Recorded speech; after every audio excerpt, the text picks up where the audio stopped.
Welcome to the segment where I review movies past and present, examining them from a variety of perspectives, including the subjective, psychological, and personal. Informative and occasionally funny, this is LoganLand Rants.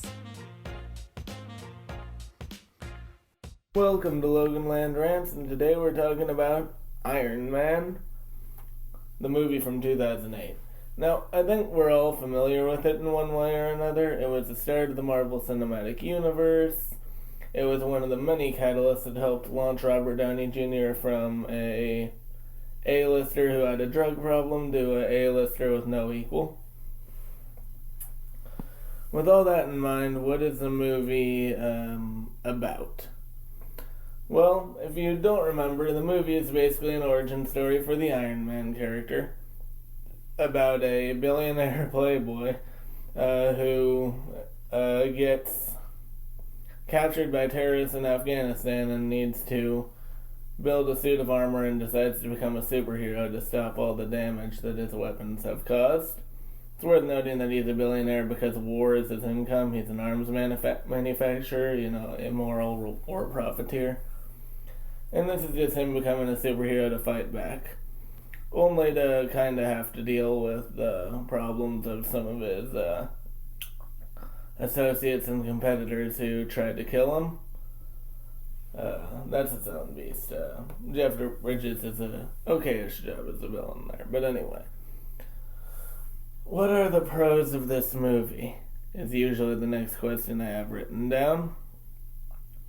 Well, the acting is top-notch. Robert Downey Jr. obviously gives a killer performance, and Jeff Bridges gives an okayish performance as a villain. I'll go on that later.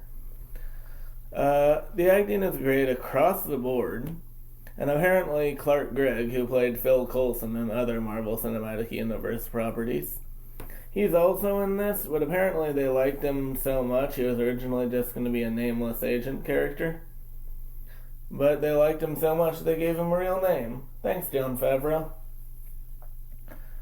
Now, the dialogue and the story are also really great. I mean, the story has some moments of, being forced, but for the most part, the acting and dialogue accents the story. And also, the fact that most of it was improvised, it's well documented that the actors were apparently free to create dialogue so long as they kept the story intact, which I think is really cool. It makes everything that happened in Iron Man significantly more impressive, and it really helps out with the overall story. Also, the effects are not as loud or obnoxious as some other Marvel movies, which I have no real problem with, but I do think it's important to note that the effects aren't quite as overbearing and are a little more mingled with practical effects than normal in Marvel Cinematic Universe fare. But with all that in mind, let's look at the cons, because even the stuff we love could have some problems. And these cons are mostly due to the fact that it started a bunch of, occasionally bland knockoffs. There are obviously a lot of good Marvel movies, but, it started a universe and also made other people think they could start a universe in a significantly more forced way. I think Dark Universe or the DC Extended Universe, which has had its highs and lows. And now DC is trying to make its own extended universe less connected, not the point. But basically, with all that in mind, it started a trend of people trying to tap into the success of comic book movies over things that aren't even really comic books. I'm not going to blame it all on Iron Man. I think it's a problem with the entire Marvel Cinematic Universe. But it is something I felt I needed to address. Anyway, I mentioned the forced narrative earlier and the villain. Jeff Bridges is a great actor. However, in Iron Man, he's given little to do as a villain. He's kind of a corrupt businessman. We understand his motivations, but not as well as some other better villains like Joker in The Dark Knight. It's just one of those things that you can't really explain. He started a trend of other cookie cutter villains like Ronan the Accuser, and Malekith the Dark Elf and Thor the Dark World. I haven't seen Thor the Dark World, that's just what people have told me. And also the, what's his name in Ant-Man. And Ant-Man is actually pretty passable on its own right. Anyway, it started a trend of reasonably cookie-cutter villains that could have turned out better, but didn't. And Jeff Bridges is probably the best, and by that I mean best villain of them, but still pretty weak in my opinion.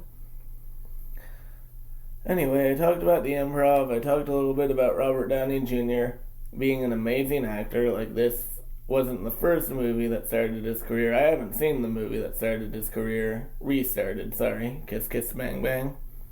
But apparently that was the beginning, and then Iron Man and Sherlock Holmes sort of solidified it. At least that's what I've been told. And Jon Favreau would go on to make The Mandalorian, which I liked season 1. Haven't seen a lot of season 2 yet. Just the first 2 episodes.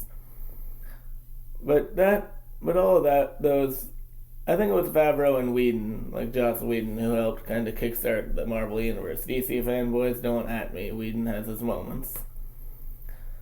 But the Marvel Cinematic Universe started from Iron Man, which in this case was essentially starting from nothing. Marvel had money, obviously, but nowhere near to the magnitude it has now. And as much as I have problems with certain narratives and certain individual films in the Marvel Universe, I couldn't be happier for the fact that this is what started it. I really do like these movies. Like, they're passable and kind of cookie cutter, but they have a place in my heart, especially since I was a young comic fan.